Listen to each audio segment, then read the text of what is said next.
Hello team, welcome to another ATP Geopolitics video with myself, Jonathan M.S. Pierce. Thanks for tuning in to another Ukraine war news update. This is the second part thereof for the 28th of April 2024. I forgot where it was and what year it was then. Okay, right. We're going to start with something I was talking about in the last video, which is a strike on Crimea. I said, I'm pretty sure there was a strike on Jankoy as well as Cape Tarkankut, and indeed that is the case. Russian Telegram channels report that Ukrainian military attacked a Russian air defense unit at Cape Tarkankut overnight, allegedly with ATACMS missiles. In addition, a powerful explosion is reported in Jankoy, and the Jankoy district of occupied Crimea. According to Suspilna, more than 10 explosions sounded at around 1 a.m. in Razdolne district bordering Jankoy in northern Crimea. There's no official information on the strike yet. Despite the explosions, Russians want to rest in Crimea. The tourist flow has been off the scale since the morning of April the 28th. Local Telegram channels report queues for inspections in Taman and Chonhar checkpoints. Crimea has become one of the few alternatives for restricted Russians. Russians are used to celebrating Easter holidays next week in Crimea. Well, Russians do love fireworks and salutes. So incredible that there are huge queues going into Crimea, as if that's where you would want to go on holiday, to an active war zone where there are ATACMS missiles and drones flying about. It just seems incredible to me. But nonetheless, that's what it's like. Okay, go on to military aid and equipment. Dmitry Peskov, the Russian spokesperson for the Kremlin, said there will be more casualties in Ukraine and destruction in Ukraine. The sanitary zone will expand. Those who made the decision on ATACMS, they violated US domestic legislation. They will not be able to change anything in terms of the outcome of the SMO, says a man who can't even use the word war. Whatever, Dmitry. See you later. Now, interesting news on Storm Shadow. A couple of different aspects to talk about here. So the first one, Grant Shapps, let's go to him. I do think that, so who is he? He's the Secretary of Defence for the UK Ministry of Defence for the UK government. I do think the Storm Shadow has been an extraordinary weapon. It's the UK, France and Italy positioning those weapons for use, particularly in Crimea. These weapons are making a very significant difference. French aid to Ukraine, so it's Italy? Surprise. So this was something Grant Shapps said yesterday. And everyone's all like, oh, what's going on there? Why does he mention Italy? Is that a mistake?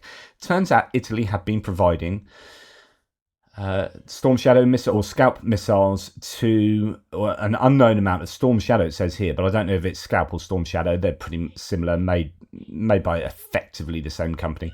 As imagined, Italy has provided to Ukraine an unknown amount of Storm Shadow missiles. Like always, Italian aid to Ukraine is kept secret. Grant Shapps just revealed that they were sent together with France last year and were actively used to strike Crimea. So that's really good news, because they need as many of these missiles as possible. I keep talking about how the UK really should have just been spending all of our money in supporting Ukraine on cruise missiles. Everyone else can worry about other stuff. We'll just worry about cruise missiles. That's how important I think these things are. Well, here we have Sébastien Lecornu, the French foreign minister, saying Scalp missiles, which, as you know, are missiles that allow you to strike very deep over the front line. We have asked MBDA for 40 future deliveries, including missiles that can be reconfigured. I don't know exactly what that means. I don't even know what 40 future deliveries means. Is that 40 missiles or 40 deliveries of 1,000 missiles? That's quite a big difference. So I'm not too sure there. We're going to go to that Colby Badwa quote in a minute, but first, here we'll go to Grant Shapps himself. So he said, this is the UK Storm Shadow production line, he said on Twitter, and this is him visiting the production line, where we're building the missiles that have been so devastating in Ukrainian hands. It's factories like this that we've put on a war footing this week, injecting billions into the stockpiles we need to deter a new Axis. This is absolutely incredible. So I've been wondering whether we are going to be building more Storm Shadows, and this appears to be evidence that that is indeed happening, and that the UK is on a war footing in its defence sector, and that they are ramping up production. This is all really good news for Ukraine, also good news for UK security as well, it has to be said. John Ridge says, the critical question here is, are those Spear 4 builds, Storm Shadow midlife update, or new Storm Shadow builds? what MLUs or midlife updates are is if you have an old bit of kit. So this has happened to ATACMS, where they take the oldest ATACMS, they give them a bit of a midlife update, turns them into sort of new ATACMS or whatever. This happens to planes, actually. Things like F-16s will get midlife updates, so it gives them extra longevity in terms of usage, and they also get improved in certain ways. Well, that happens to missiles and all sorts of different bits and pieces. Colby Badwar says, before everyone gets excited, these missiles may be existing Storm Shadows in RAF inventory that are undergoing the midlife upgrade process. Still no explicit confirmation that MBDA UK has restarted production of new built missiles. Now, that's the question that we've been asking for some time. And although Grant Shapps has gone around saying, look, they're building stuff, it could be that they're taking older missiles from stockpiles and are giving them that update. Fabian Hoffman says, I wouldn't mind the UK restarting Storm Shadow production, but I'm sceptical due to the significant budgetary constraints the UK is facing. Decision makers are also likely prioritising Storm Shadow's successor, the Future Cruise or Anti-Ship Weapon, FCASW. So he continues, I believe the MLU midlife update is more likely until further confirmation of an actual restart of production is provided by British officials. Also, Lockheed Martin production line managers can't stop laughing at Grant Shapps calling this a production line. I'm not sure what he means by that, or whether that isn't a production line, it's just tinkering with the missiles. The Minister of Armed Forces recalled that France and Germany are the co-leaders of the Surface-to-Air Defence Coalition. Sébastien Lecornu and Boris Pistorius are carrying out diplomatic work consisting of asking countries about the state of their stocks. France and Germany are trying to stimulate as many donations as possible, either from the armies or from production lines with contracts that can already be transferred to a new prioritisation. The federal defense minister supports the German federal defense minister supports President Macron's idea of a EU defense industry. Quote, and this is from the French defense minister, the Russians are having great difficulty with the future of their current generation of tanks and making a technological breakthrough. So lots of stuff going on in Europe, and it's good to see France and Germany maybe making amends, making it up to each other. There's a bit of tension between the two. With regard to support for Ukraine, Britain plans to equip its armed forces with hypersonic cruise missiles by the end of 2030 to catch up with China, Russia, and the US. Is the news coming from the Daily Telegraph? The UK's Defence Ministry is adamant that new weapons must be constructed entirely in Britain. I don't know about this. There's a lot of talk about hypersonic missiles not being worth the amount of money they cost either to research or indeed to build. And it's a trade-off you get with missiles. So the quicker you want them to go, the smaller the warhead has to be, the more expensive they are.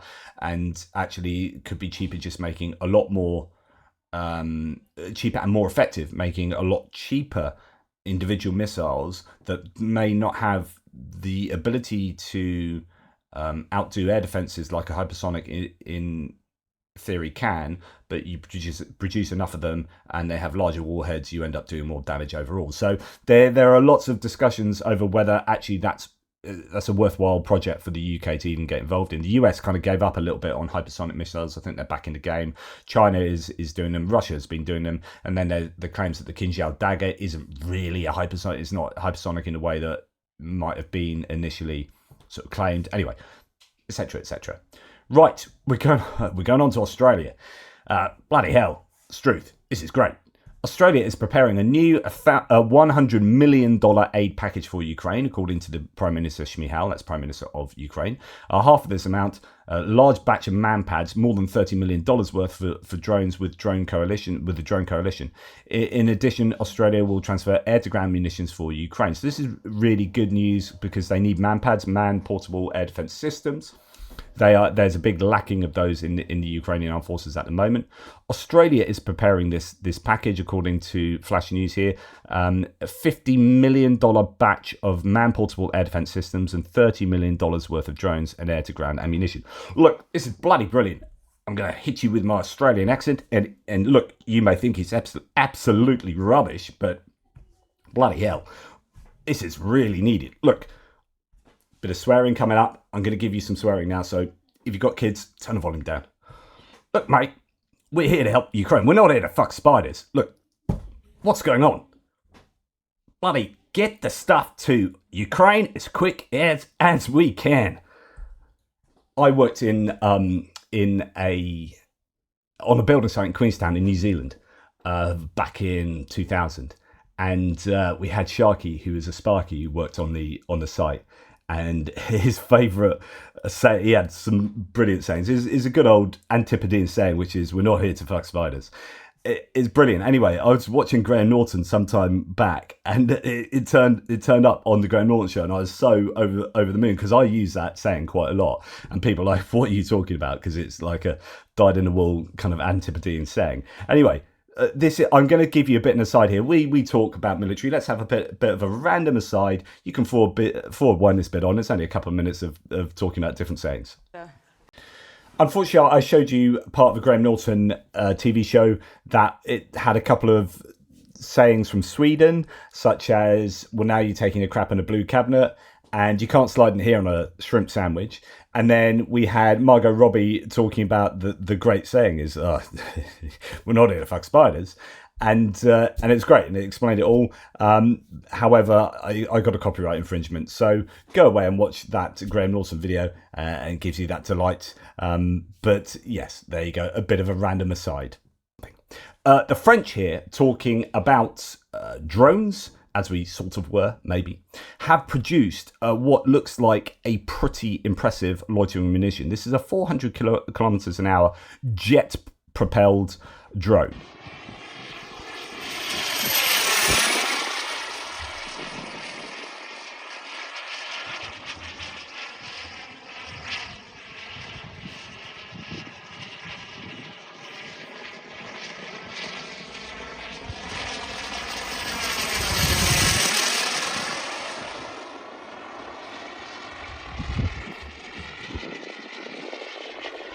That looks pretty impressive to me and could be very useful. This is the objective of Laranai is rapid and collaborative development of a remotely controlled ammunition capable of neutralizing a hardened target within a radius of 50 kilometers, according to MBDA France. Great to see that being developed, and hopefully can find its way to the front lines to be used by the Ukrainians. Here we have Colby Badwar talking about armoured combat support vehicles from Canada. The first 10 of 50 of these additional ACSVs have been ordered for Ukraine, will be delivered this summer. Ukraine has already received 39 of these, which are part of a 360 vehicle order for the Canadian Army that was placed with General Dynamics Land Systems Canada in 2019. In September 2023, the government announced that another 50 ACSVs would be ordered from GDLC for Ukraine. That's absolutely fantastic. They look to be pretty useful bits of kit. Thank you, Canada. It's unbelievable. The Slovaks have now raised almost 4 million euros for the shells for Ukraine. So that's over $4 million. This is the Czech initiative because the Slovak government, the Czechia government is not supporting Ukraine officially. It's now down to the people of Czechia to do that instead, and so they have raised a staggering $4 million to add directly to the Czech initiative. That's just absolutely fantastic.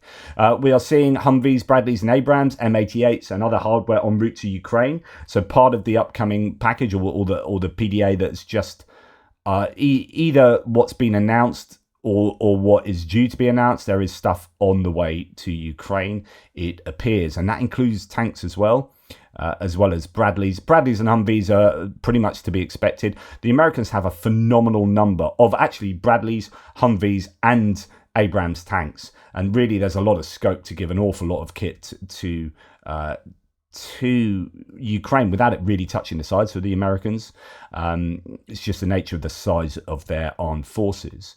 There are more and more Russian videos of mercenaries in the Russian army. So here we have sort of Africans who are going on the way to Krinky with the VDV. So that's the elite airborne, which is interesting. So I don't know whether getting sort of mercenaries from abroad and throwing them into the VDV means that they can be really still be labelled as the elite that they previously were. I'm not disrespecting foreign people, just like I doubt you can be sure of the training. If these are supposed to be the elite, then what used to happen with the VDV is in kind of peace times or normal times for Russia is they'd have their normal units, they cream off the very best of those normal units. So they're already trained up soldiers. You cream off the top, and then you put them in the VDV, and then you give them airborne. You give them extra training, so they become the elite of the cream of the crop, and then you make them even more elite. But what's happened during the war is that the VDV have just been used not as elite crack troops, but been thrown at the front line as was the case in Vuhledar, and they had to be reconstituted 3 times, possibly even 9 times. Some people are saying, and this was some time ago, so maybe even more now.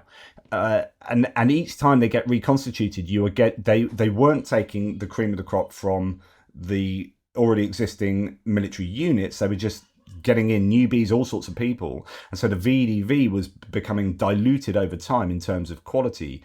There's this quality degradation that I think here is an example, is getting foreign mercenaries from abroad, or I don't even know they're mercenaries, just foreign people from abroad, throwing them into the VDV and then throwing them at Krinky.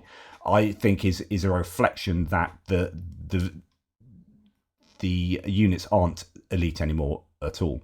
And this is on the back of, here we have a Nepalese fighter fighting on the Russian side, being taken prisoner by the Ukrainian armed forces. This is going back to October last year, but he was talking about similar sort of situation. He signed a contract with the Russian Ministry of Defense and served in one of the Russian airborne forces brigades.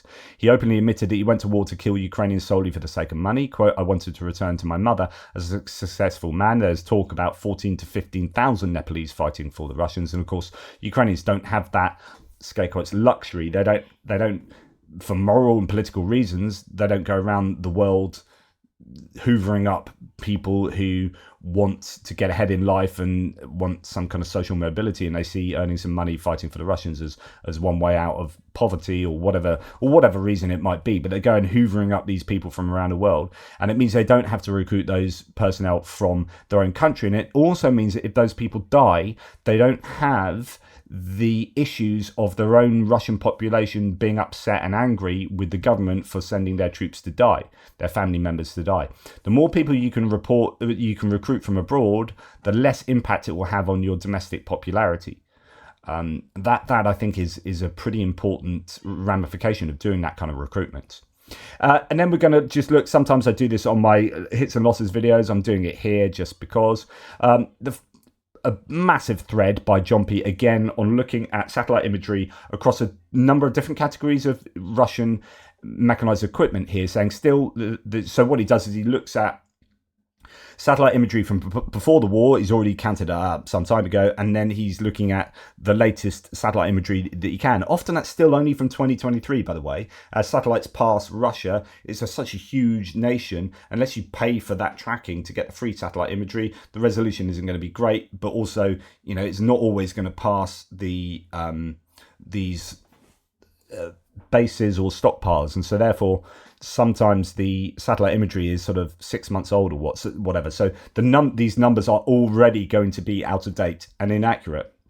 But even given that, still the shared conclusion between them and me, so other people that have done this, is that Russian cannibalization has gone up recently, and a huge share of the remaining armor stockpiles isn't useful anymore due to the lack of spares, or is destined to be consumed to keep their active fleet operational in Ukraine. And so the figures are not good for the Russians in terms of equipment. I mean, this is a huge thread. I'm not going to go through it, but just to give you a kind of sense of some of the early claims, we'll go back to the beginning. He says, so, analysis of all these storage bases. Here you have the numbers of bases and comparisons of comparisons with the pre-war numbers. So you've got the bases, working vehicles, broken hulls, total pre-war. So you've got 969 pre-war, 502 now in those bases. Those are BMP2s and 1s. Then you've got an increase decrease pre-war 918 to 552 in that base. That's BMP 1s. Most broken hulls have been thoroughly scrapped or cannibalized, and so on and so forth. So you've got 4,191 has reduced to 2,793, which still sounds like it might be quite a lot. But of course, he states that actually the state of those that are left is not great. He looks at those are just BMPs. Then he looks at these other vehicles, which BTRs. These have reduced by over a half, and then BMDs, etc. Reduced to small number there, only 186 in total, so on and so forth. You get the point. So he says, so now that you've seen the numbers at 7 major Russian AFV depots, let's see what's changing in plus 2 years of warfare in Ukraine.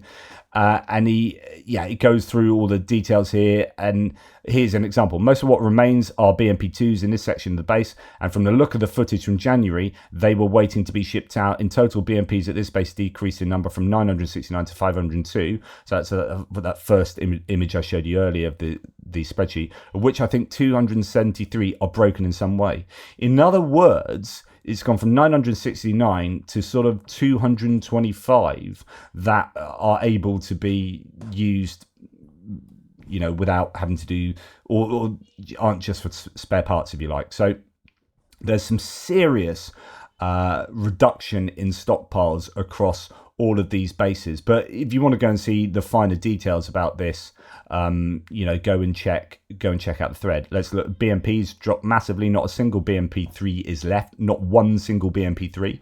Most of the remaining ones are old BMP1s and BRM1s that haven't been moved for so long. They dropped from 727 to 409, of which I estimate 155 are broken, even without visual proof from all of them. So that leaves only a couple of hundred, really, 250 at the most, working BMP1s. These are older vehicles. So we might get to a stage soon where, well, I think we're already at that stage now. Like I said to you many times recently, you're not seeing columns of 30 to 60 infantry fighting vehicles and tanks attacking. You're seeing columns of 5 attacking. At most, maybe a dozen or so.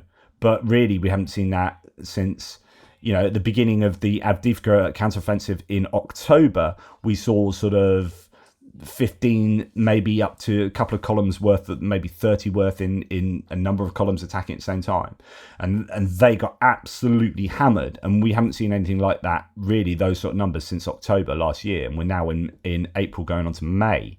I seriously think that this kind of analysis feeds into the idea that the Russians are at a bit of a pinch point with regard to military equipment. Let me know what you guys think. Anyway, thanks for watching. Please like, subscribe and share, and go and spread some Australian love today with some usage, or even Swedish love with some usage of different sayings. And indeed, let me know in the threads below. Let's just have a random thread on weird comments that your country has. Translate them into English for us, and for me, and let me know of some of the weirdest sayings that you guys say. And does it top my favourite Australian one? Anyway, take care, guys.